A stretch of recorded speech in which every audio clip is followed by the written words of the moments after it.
वैसे तो मेरी रंगत बिल्कुल साफ़ सुथरी थी, नैन नक्श बड़े तीखे थे लेकिन दुबली-पतली बहुत थी। बचपन से ही मुझे लड़कों के साथ खेलने-कूदने का बड़ा शौक था। मैं गली-मोहल्ले के लड़कों के साथ ही खेलते हुए नज़र आती थी। घर में सबसे छोटी थी इसलिए माँ-बाप का लाड-प्यार मेरे साथ कुछ ज़्यादा ही था। मुझसे बड़ी 2 बहनें थीं जो शादीशुदा थीं। मेरा ज़्यादातर समय लड़कों के साथ ही गुज़रता था इसलिए मेरा पहनना-ओढ़ना भी ऐसा ही था। मैं जीन्स शर्ट पहनती थी, सर पर टोपी लगाए रखती थी, क्रिकेट फुटबॉल खेलती थी। ये सब मेरे पसंदीदा खेल थे। मुझे नहीं पता चला कि कब समय गुजरने लगा और मैं 16 साल की दहलीज भी पार कर चुकी थी। 16 साल की हुई तो मेरी माँ ने मुझे ज़बरदस्ती घर पर बिठाना शुरू कर दिया। कहने लगी, लड़की हो तुम, घर पर रहा करो। शर्म नहीं आती, इतनी बड़ी हो गई और अभी तक मोहल्ले के लड़कों के साथ खेलती नज़र आती हो। पाँव देखे हैं तुमने अपने? नंगे पाँव खेल खेल कर कितने बड़े बड़े हो गए हैं। मुझे तो लगता है तुम्हारे नाप की तो चप्पल भी मुझे मुश्किल से मिलेगी। मर्द वाली चप्पल ला कर देनी होगी। मैं शुरू से ही लापरवाह थी। माँ की बात एक कान से सुनकर दूसरे कान से उड़ा देती थी। माँ की डांट फटकार सुनने के बाद भी मेरा ध्यान बाहर खेले जाने वाले क्रिकेट मैच की तरफ था। मैंने मम्मी से विनती की बस आखिरी बार खेलने दे, लेकिन वह नहीं मानी। मेरा बाहर जाना बिल्कुल बंद कर दिया गया था। ऐसा था कि मैं छत पर जाकर पतंग उड़ा लिया करती थी या बराबर वाले समर की छत पर जाकर उसकी माँ से शिकायतें लगा देती थी कि मुझे माँ ने घर में बंद कर रखा है। मेरा उठना बैठना सब लड़कों जैसा था तो समर मुझे मुस्कुरा कर देख कर कहता, कोई बात नहीं शिखा, अब तुम बड़ी भी तो हो गई हो, अब घर पर रहा करो। समर उल्टा मुझे ही समझाने लगता। अक्सर मैं इसी से उसकी शर्ट लेकर पहना करती थी। बेशक मैं लड़कों के साथ खेल कूद कर बड़ी हुई थी, लेकिन मोहल्ले के लड़कों ने कभी मेरे साथ बदतमीज़ी करने की कोशिश नहीं की थी और उसकी वजह शायद समर था, जो कि हर जगह मेरा रक्षक बनकर मेरा साथ देता था। मेरी माँ के बहुत सारे काम भी कर देता था क्योंकि मेरा कोई भाई नहीं था। पापा विदेश में होते थे, 6 महीने बाद ही आते थे। मेरी माँ की सहेली ने मेरा रिश्ता अपने बेटे के लिए मांग लिया। मैं 20 साल की थी जब लखनऊ से मेरी माँ की सहेली ने अपने बेटे का रिश्ता मेरे लिए मांगा था, लेकिन जब मुझे मालूम हुआ तो मैं माँ से साफ कह दिया कि मैं आपको छोड़कर दूसरे शहर नहीं जाऊँगी। मम्मी कहने लगी, तुम्हारी जो हरकतें हैं, मैं तुम्हें अपने पास रखकर जलील नहीं होना चाहती हूँ। अरे इतनी बड़ी हो गई और एक कप चाय बनाना नहीं आता। वह मेरी बचपन की सहेली, बिल्कुल बहनों जैसा आपस में प्यार है। वह तेरे सारे ऐब छुपा लेंगी और यह मेरी माँ की सबसे बड़ी गलती थी। खैर मेरा शादी की तरफ कोई ध्यान नहीं था। अभी तक मेरा दिमाग बस खेल में ही अटका रहता था। शादी से 4 दिन पहले तक मैं बाहर निकलने की तरकीबें करती रहती थी और छुप छुप कर बाहर निकल भी जाया करती थी। मेरी माँ मुझे ज़बरदस्ती खींचकर घर में बंद कर दिया करती थी। शादी होने में सिर्फ 4 दिन बचे थे और इस लड़की को चैन नहीं आता। दुल्हन इस तरह शादी से पहले इधर-उधर भागती फिरती है तो उसके ऊपर रंग रूप नहीं चढ़ता। 4 दिन मैंने बड़ी मुश्किल से अपने घर में बैठकर काटे थे। खैर मेरी बारात लखनऊ से आई थी। दिन के समय मेरी शादी हुई थी और रात की ट्रेन से ही वापसी का सफ़र भी शुरू हो गया था। मैं दुल्हन बनी घूंघट में ट्रेन में बैठी हुई बहुत बोर हो रही थी। मेरा पति साहिल मुझे बार-बार बड़े गौर से देख रहा था। मेरी सास लखनऊ में ही रहती थी इसलिए वहाँ पर मेरा आना-जाना ना होने के बराबर था। 4-5 साल बाद मम्मी की सहेली हमारे घर मिलने आती थी। हफ्ता 10 दिन रहकर वापस चली जाती थी। इसलिए मुझे ना तो अपने सास के घर के माहौल के बारे में कुछ पता था, ना ही अपने पति साहिल के बारे में। बेशक मेरा सारा बचपन लड़कों के साथ खेल कूद कर गुजरा था, लेकिन जिन नज़रों से साहिल मुझे देख रहा था मुझे बहुत उलझन महसूस हो रही थी। आज तक कभी उन लड़कों से नहीं हुई थी जिनके साथ मैं बचपन में खेलती चली आ रही थी। वह मेरे सामने वाली बर्थ पर ही बैठा था। एक तो पहली बार मैं ट्रेन का सफ़र कर रही थी और फिर मैं इस बाहरी दुल्हन के जोड़े में थी, जबकि मैंने तो आज तक सलवार सूट भी नहीं ढंग से पहना था। हमेशा जीन्स शर्ट पहनती रहती या फिर लोअर और शर्ट में घूमती रहती थी। इस वक्त दुल्हन के भारी लहंगे में उलझन महसूस हो रही थी। बड़ी मुश्किल से 16-17 घंटे का ये सफ़र मैंने बिताया था, लेकिन रात में सबसे पहले मैंने जेवर उतार दिए थे। लखनऊ पहुंचने के बाद मेरी सास ने अपने मोहल्ले की एक लड़की से दोबारा से मेकअप ठीक करवाया था। मैं थकान और नींद में थी क्योंकि ट्रेन में मुझे ठीक से नींद नहीं आई थी। मैं हमेशा नींद की बड़ी पक्की थी। जब भी मुझे नींद आती तो मैं चाह कर भी खुद को जगा नहीं पाती थी, इसलिए अपने पति के कमरे में आने का इंतज़ार भी मैंने नहीं किया था। तकिया पर सर रखकर सो गई थी। न जाने रात के किस समय मेरी आँख खुली तो मैंने देखा साहिल सोफे पर तकिया रखकर सो रहा था। यह देखकर मुझे बड़ी शर्मिंदगी सी हुई थी। मुझे उसका इंतज़ार करना चाहिए था। खैर मैं घड़ी पर नज़र दौड़ाई तो रात के 3 बज रहे थे। मुझे बहुत भूख लग रही थी। जब से मैं आई थी बस नाश्ता करा के ही सास ने मुझे कमरे में बिठा दिया था और मैं कमरे में आते ही लेटकर सो गई थी। मैं उठकर कमरे से बाहर जाना चाहती थी ताकि अपने खाने पीने की कुछ जुगाड़ कर सकूं, लेकिन जैसे ही मैंने बेड के नीचे पाँव रखा न जाने नीचे क्या था। मैं गिरते-गिरते बची, लेकिन मेरे मुंह से एक चीख निकल गई थी और मैं जल्दी ही संभल भी गई थी। गिरने से तो बच गई थी, लेकिन चीख की आवाज़ सुनकर साहिल की आँख ज़रूर खुल गई थी। मुझे जागते देखकर वह मुस्कुराता हुआ उठकर मेरे पास आ गया, अपना तकिया बेड पर रखा। उसका बचपन से मेरे घर आना जाना था, लेकिन अब साहिल मेरे लिए बिल्कुल अनजान था। वह मेरे पास आकर बैठ गया, कहने लगा, पूरी हो गई तुम्हारी नींद? कितना जगाया मैंने, लेकिन तुम तो उठने का नाम नहीं ले रही थी। तुम तो सारे घोड़े बेचकर सोई थी। मैंने कहा आई एम सॉरी, शायद सफ़र की वजह से मैं बहुत थक गई थी, इसलिए मुझे पता ही नहीं चला कि कब आँख लग गई। कहने लगा हाँ, मैंने तुम्हें जगाने की कोशिश की थी, लेकिन नींद में ही तुमने साफ कह दिया कि मुझे सोने दो। उसने गहरी सांस लेते हुए मुझे कनखियों से देखा था। मुझे तो ऐसा कुछ भी याद नहीं था, लेकिन ऐसा मुमकिन भी था, क्योंकि गहरी नींद में जब मम्मी मुझे जगाती थी तब उनसे ही मैं ऐसे कहती थी। उस वक्त मुझे काफ़ी शर्मिंदगी महसूस हो रही थी। मैं भी यही सोच रही थी कि कैसे साहिल से कहूँ कि मुझे भूख लग रही है, कि तभी उसने मेरा हाथ थाम लिया। कहने लगा बेशक हमारी माँ का आपस में आना जाना था, मिलना जुलना था, लेकिन मैं तुम्हें पहली बार देख रहा हूँ। मेरी माँ ने जब मुझे तुम्हारे लिए पूछा तो मैंने अपना फ़ैसला माँ पर छोड़ दिया था, लेकिन फिर यह सोचने लगा पता नहीं तुम कैसी होगी, लेकिन तुम खूबसूरत हो। मुझे अपनी माँ के फ़ैसले से कोई एतराज़ नहीं है, बल्कि खुश हूँ कि मेरी माँ ने इतनी खूबसूरत लड़की मेरे लिए चुनी है। यह कहकर उसने साइड टेबल से अंगूठी निकाली और मेरी उंगली में पहना दी।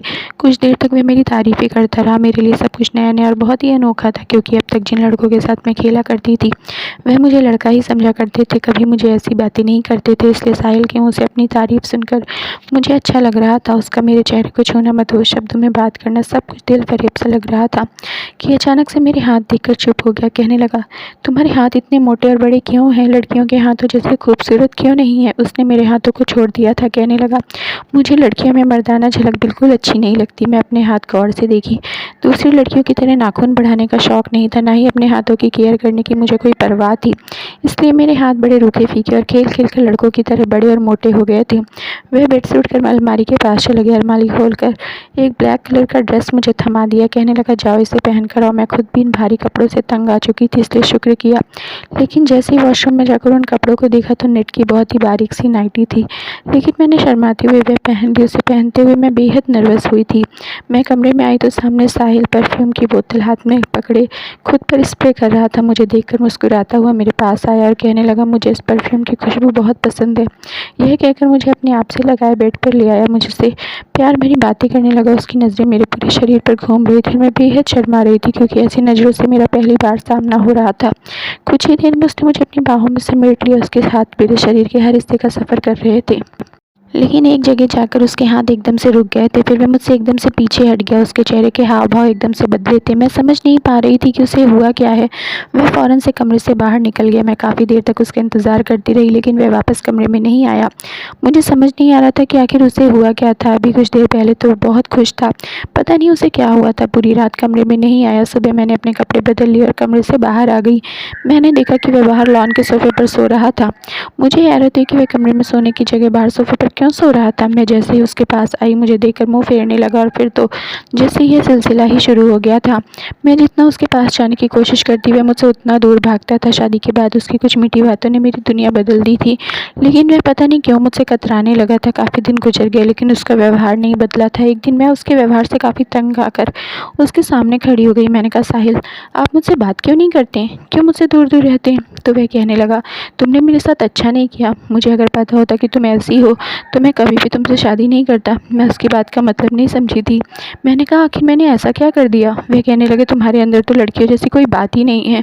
तुम तो मर्द जैसी दिखती हो। तुम्हारी चाल ढाल और शरीर की बनावट तक मर्दों जैसी है। शायद मैं ट्राउज़र और शर्ट पहनती थी, इसलिए वह ऐसा कह रहा होगा, क्योंकि मुझे शुरू से ही ढीले ढाले कपड़े पहनने की आदत थी। इसलिए मैंने अब तक अपने दहेज की फैंसी साड़ियाँ तक नहीं निकाली थी। अब मैं अपने दहेज की वह सारी साड़ियाँ निकाल ली और उन्हें पहनना शुरू कर दिया, और अपनी सास के साथ मिलकर साहिल की पसंद का खाना बनाना भी सीख लिया था। उसके सारे काम भी अपने हाथों से करने लगी थी।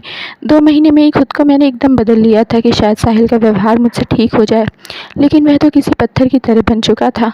रोज़ रात को देर से घर आता और सोफे पर लेटकर सो जाता। मैं उसकी संगत के लिए तड़पा करती थी, उसकी मोहब्बत पाना चाहती थी। आखिर एक नेचुरल सी ख्वाहिश है। मेरी शादी हुई थी और वह मेरा पति था। पत्नी होने के नाते मैं पति के साथ आलिंगन चाहती थी। पहले मैं जो हर चीज़ से लापरवाह रहती थी, अब साहिल की पसंद में ढलकर अपनी पर्सनालिटी तक खो बैठी थी। साहिल की पसंद में ढलने की हर मुमकिन कोशिश करके देख ली थी, लेकिन वह ऐसा ही था, मुझसे बात नहीं करता था।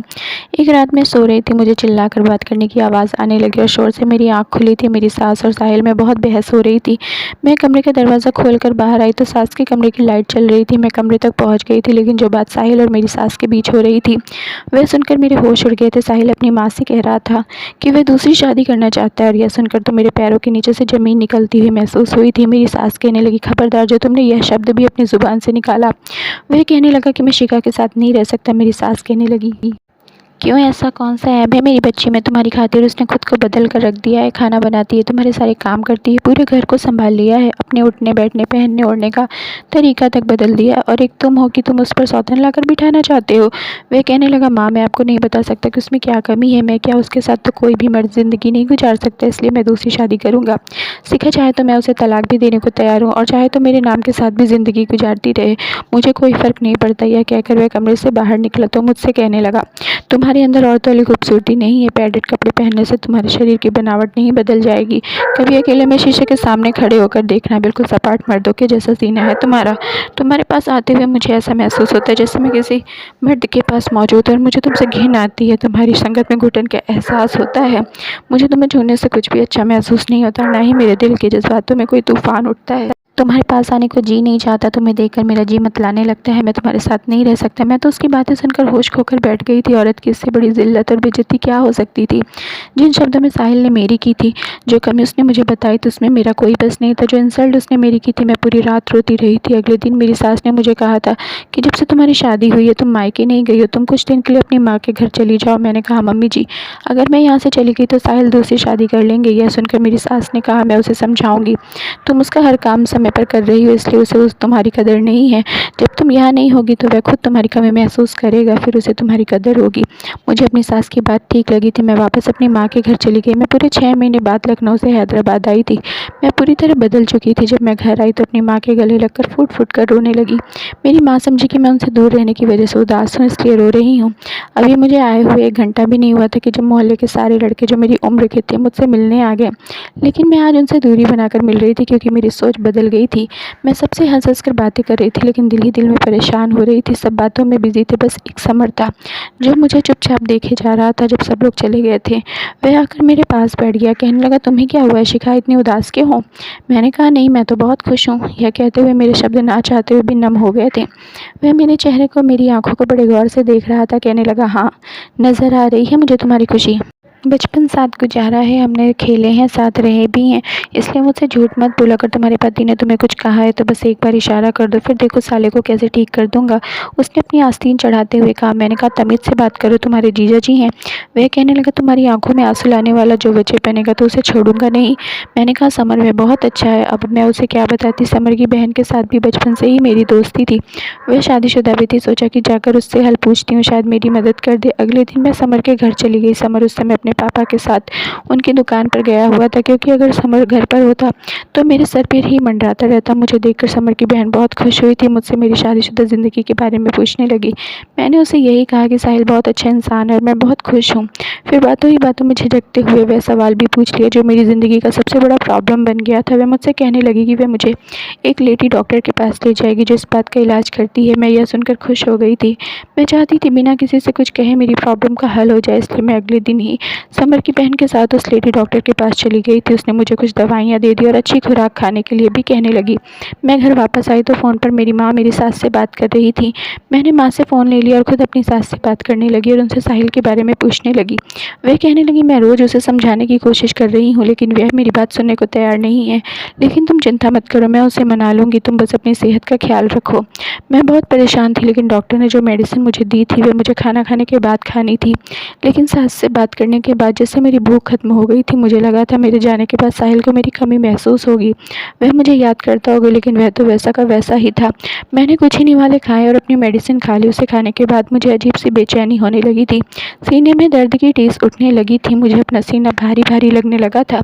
शायद मेरी प्रॉब्लम का हल यही हो, यह सोचकर मैं भी दवा खाने लगी। उसे खाते ही मेरे पसीने छूट जाते, घबराहट होने लगती, लेकिन साहिल की खातिर मैं यह सब कर रही थी। एक बार मेरे नंबर पर साहिल की कॉल आ रही थी। जब से मैं हैदराबाद आई थी साहिल की कॉल आज पहली बार आई थी। मैंने फ़ौरन फ़ोन उठा लिया। मुझे लगा शायद वह मुझे याद कर रहा होगा, इसलिए उसने फ़ोन किया होगा। लेकिन वह कहने लगा, तुम जो खेल मेरे साथ खेल रही हो अच्छा नहीं कर रही। मेरी माँ मुझे तुम्हारी वजह से जायदाद से बेदखल कर रही है। मैं तुम्हें छोड़ूंगा नहीं। पता नहीं तुम जैसी मर्दाना लड़की ने मेरी माँ पर क्या जादू कर दिया है कि उसे सारे जहाँ की खूबियाँ बस तुम्हारे अंदर नजर आती हैं। अगर तुम्हें मेरे साथ रहना है तो अपना इलाज करवाओ। मैं तुम्हें बस 15 दिन दे रहा हूँ, वरना तलाक दे दूंगा। फिर चाहे मेरी माँ मुझे जायदाद से बेदखल कर दे, लेकिन तुम्हें भी बर्बाद कर दूंगा। यह कहकर उसने फ़ोन बंद कर दिया और मैं यह सुनकर रोने लगी थी। बार बार साहिल साहिल कह रही थी कि मेरे साथ ऐसा मत करो। जैसे ही फ़ोन बंद करके पलटी तो मेरे पीछे हाथ बांधे समर खड़ा था। उसे देखकर मैंने जल्दी से आंसू साफ किए थे। कहने लगा, तुम्हारे पति का फ़ोन था? मैंने कहा हाँ। कहने लगा, रो क्यों रही थी? वह इस वक्त काफ़ी सीरियसली पूछ रहा था। मैंने कहा, तुमसे मतलब तुम क्यों हर वक्त मेरे सर पर सवार रहते हो और बिना बताए मेरे कमरे में क्यों चले आते हो? तुम होते कौन हो मेरे कमरे में इस तरह मेरी बिना अनुमति के आने वाले? जाओ निकलो बाहर यहाँ से। मैं उसे कुछ भी बताना नहीं चाहती थी, इसलिए मैंने उसे बड़ी खरी खरी बातें सुना दी थी। मेरा यूँ गुस्सा देखकर मुझे कहने लगा कि तुम छुपा नहीं सकती। मुझे अंदाजा है कि तुम्हारे पति का व्यवहार तुम्हारे साथ ठीक नहीं है। मैंने कहा, हम पति पत्नी के बीच की आपस का मामला है, तुम होते कौन हो बीच में बोलने वाले? भगवान के लिए मुझे अकेला छोड़ दो, जाओ यहाँ से। मैंने उसे धक्का देते हुए कमरे से बाहर निकाल दिया और कमरे का दरवाज़ा बंद कर लिया। सामने रखी अपनी मेडिसिन देखकर मुझे साहिल की बात याद आने लगी। मैंने 2 टैबलेट निकाली और एक साथ खा ली। मैं चाहती थी मेरी समस्या का हल जल्द से जल्द हो जाए ताकि मेरा घर टूटने से बच सके, लेकिन यह दवा खाते ही मुझ पर इस कदर घबराहट सवार हुई कि मुझे उल्टियाँ शुरू हो गईं। मेरी हालत बिगड़ने लगी थी। मेरी माँ मेरी हालत देखकर परेशान हो गई थी। मेरे पापा घर पर नहीं होते थे, बहनें सब अपने अपने घर की थी, इसलिए मेरी माँ ने समर को ही बुलाया था। उसी को साथ लेकर मुझे हॉस्पिटल लेकर गई थी। 3 दिन तक मैं जो भी खाती थी मुझसे डाइजेस्ट नहीं हो रहा था। लेडी डॉक्टर ने जब मेरी हालत देखी तो कहने लगी, यह दवा बहुत तेज़ है और इसके साइड इफ़ेक्ट भी बहुत ज़्यादा हैं। आपकी गुर्दे भी फेल कर सकती है। ऐसी दवाई और ऐसी जाली डॉक्टर के पास जाकर अपनी ज़िंदगी बर्बाद ना करें। वह मुझे उस मेडिसिन के खाने की वजह पूछने लगी। मैंने रोते हुए उसे सारी बात बता दी। मेरी बात सुनकर वह कहने लगी, ये सब भगवान के हाथ में होता है कि वह इंसान को कैसा शरीर देता है, बल्कि इंसान के हाथ में कुछ नहीं होता। अक्सर लड़कियों की यह प्रॉब्लम होती है, लेकिन जो मर्द चरित्र के कमज़ोर होते हैं, जिन्हें औरत की इज्जत का कोई एहसास नहीं होता, वह उनसे ऐसी बातें करते वक्त के साथ साथ यह प्रॉब्लम खुद ही दूर हो जाती है। अगर तुम्हारा पति तुम्हारे साथ फिजिकल होता है, तुम्हारे साथ पति पत्नी वाला रिश्ता बनाता, तुम अपने खाने पीने का भी ध्यान रखती तो तुम्हारा शरीर खुद ब खुद बढ़ने लगता। और वैसे भी आप इतनी भी बुरी नहीं लगती हैं। या तो आपका पति दिमागी मरीज़ है या बहुत ही घटिया सोच का मालिक है। मेरी माँ भी वहीं मौजूद होती थी। मेरी बातें सुनकर माथे पर बल डाले सर झुकाए बैठी थी। घर आते ही समर ने मेरी माँ को मेडिसिन किस तरह इस्तेमाल करनी है समझाया और वापस चला गया। मेरी माँ मुझे कहने लगी, तुमने मुझे पहले क्यों नहीं बताया? मैं रोने लगी। मैंने कहा, माँ मैं आपको परेशान नहीं करना चाहती थी। आप कहती थी कि तुम्हें घर बसाने का ढंग नहीं आता, लेकिन सच कहती हूँ माँ, अपने आप को साहिल की खातिर बदल कर रख दिया। सारे काम सीख लिया। आप बेशक मेरी सास से पूछ लें, लेकिन फिर भी वह मुझसे कहता है कि उसे घिन आती है। मेरी संगत से उसका जी मितलाने लगता है। यह बातें औरतों की रूह तक को घायल कर देती हैं। लेकिन मैंने यह सब सुनकर भी यही चाहा था कि उसके दिल में मेरी जगह बन जाए, वह मुझे तलाक ना दे। मैं तलाक के नाम का दाग नहीं लगवाना चाहती थी। यह सब कहते हुए रोए जा रही थी। माँ की आंखों से भी आंसू बह रहे थे। अगले दिन मेरी माँ ने मेरी सास से बात की। वह खुद परेशान थी। कह रही थी, मुझे माफ़ कर दो, मेरी वजह से शिखा की ज़िंदगी खराब हुई है। मेरा बेटा एक तवायफ की मोहब्बत में गिरफ्तार था। उसके साथ नाजायज़ संबंध बना लिए थे। मैंने उसे अपनी कसम देकर शिखा से शादी करवा दी, लेकिन उसे उस बाजारू औरत की आदत पड़ चुकी थी। इसलिए घर की शरीफ लड़की में जब उसे वैसी अदाएँ नज़र नहीं आई तो वह उसमें ऐब निकालने लगा। मेरी सास मेरे पास आई और ख़ुद मुझे साहिल से तलाक दिलवाई थी। कहने लगी, वह मेरी बेटी के काबिल ही नहीं था, लेकिन मर्द नाम से मेरा विश्वास उठ गया था। अभी तलाक हुए 2 महीने ही हुए थे कि समर की माँ समर का रिश्ता मेरे लिए लेकर आई थी, लेकिन मैंने साफ मना कर दिया। एक मर्द से बड़ी गहरी चोट खाई थी, इसलिए किसी दूसरे पर एतबार नहीं कर सकती थी। मम्मी ने मुझे बहुत समझाने की कोशिश की कि समर ऐसा नहीं है, लेकिन मैंने कहा कि मुझे शादी नहीं करनी। वह लोग मायूस होकर वापस जा चुके थे। कुछ दिन बाद मैं आंगन में बैठी थी जब एक बॉल आंगन में जाकर गिरी थी। बाहर लड़कों का शोर होने लगा था। दरवाजे पर दस्तक हुई तो मैं बॉल उठा लिया। दरवाज़ा खोलकर अपना बॉल वाला हाथ बाहर निकाला था। मुझे लगा बॉल लेने के लिए दरवाज़ा बजाया गया है, लेकिन किसी ने बॉल के बजाय मेरा हाथ पकड़ा था। बॉल मेरे हाथ से छूट गई थी। मैंने दरवाज़ा खोलकर देखा तो सामने समर खड़ा था। मेरा हाथ इसी ने पकड़ रखा था। वह शायद घर के अंदर आना चाहता था, लेकिन मैंने दरवाज़ा पूरा नहीं खोला था। मैंने कहा, समर मेरा हाथ छोड़ो। वह कहने लगा, इनकार क्यों किया तुमने? मैंने कहा, यह मेरी ज़िंदगी है, मेरी मर्जी। वह दरवाजे को धकेल कर अंदर आ गया। कहने लगा, बुराई क्या है मुझ में? इनकार की वजह बताओ शिखा। मैंने कहा, मुझे शादी ही नहीं करनी। वह पूछने लगा, क्यों? बहुत मोहब्बत है उस कमीने इंसान से तुम्हें, जो उसकी याद में अपनी ज़िंदगी बर्बाद करना चाहती हो। वह मेरी आंखों में गुस्से से देखते हुए कह रहा था। मैंने कहा, नहीं, मुझे किसी से भी मोहब्बत नहीं है और नफ़रत है मुझे मर्द ज़ात से। मैं अपनी ज़िंदगी में किसी भी मर्द को शामिल नहीं करना चाहती। वह कहने लगा, उस आदमी की वजह से तुम्हें झूठे बहाने बना रही हो। आज भी तुम्हें साहिल से प्यार है, तभी इनकार किया है तुमने, वरना अपनी माँ के आंसू तुम्हें नज़र नहीं आ जाते? अपने बाप की झुकी हुई कमर तुम्हें याद आ जाती, जो यह चाहती है कि तुम्हारा घर बस जाए, लेकिन तुम्हें सिर्फ साहिल प्यारा है। मैंने कहा मुझे नहीं है साहिल से मोहब्बत, क्यों समझ नहीं आता तुम्हें? तो कहने लगा तो फिर ठीक है, इस बात का सबूत दो मुझे, मैं रविवार को तुमसे शादी करने आ रहा हूँ। अगर तुमने मुझसे शादी कर ली तो मैं समझ जाऊँगा कि तुम्हें साहिल से नफ़रत है, अपने लिए ना सही अपने बूढ़े माँ बाप की खुशी के लिए तुम्हें मुझसे शादी कर लेनी चाहिए। यह कहकर वह चला गया था। मैं रोने लगी थी। मैंने वाक़ई अपने माँ बाप के बारे में सोचा ही नहीं था, जो मेरे गम की वजह से घुलने लगे थे। मैंने उसकी बात पर फिर कोई एतराज़ नहीं किया था। चुपचाप मैंने समर से शादी कर ली थी, लेकिन शादी की पहली रात मुझे शर्मिंदगी महसूस होने लगी थी कि कहीं वह भी मेरी उन्हीं शब्दों से इंसल्ट ना करे जैसे साहिल ने की थी। जैसे ही वह मेरे पास आकर बैठा, मैं रोने लगी थी। वह कहने लगा, हर आदमी इतना गिरा हुआ नहीं होता। बचपन से तुम मुझे जानती हो, क्या तुम्हें लगता है कि मैं तुम्हारी इन कमियों को तुम पर जताऊँगा? मैं परेशान थी कि समर को कैसे इन सब के बारे में मालूम हुआ। वह मेरा हाथ थाम कर कहने लगा, मैं लेडी डॉक्टर की बातें सुन चुका था, और वह भी जो तुमने लेडी डॉक्टर को बताया था। तुम्हारी माँ और बाप से भी कह चुका था कि ऐसे नीच घटिया इंसान से शिखा का तलाक करवा दो। मैं उसे अपनाना चाहता हूँ। मैं तुमसे बचपन से मोहब्बत करता हूँ। जिन दिनों तुम्हारी शादी साहिल से हुई थी, मैं दूसरे शहर में था। मुझे इस बात की खबर बाद में हुई, वरना मैं तुम्हारी शादी कभी वहाँ नहीं होने देता। बात करते करते समर मेरी ज्वेलरी उतारने लगा। अब उसने मुझे अपनी बाहों में भर लिया। मेरे दिल में कोई डर नहीं था। सुकून से मैं समर के सीने से लग गई थी। Thank you friends. उम्मीद करती हूँ आप लोगों को स्टोरी पसंद आई होगी, तो लाइक कर दीजिए और चैनल को सब्सक्राइब ज़रूर कर लीजिए।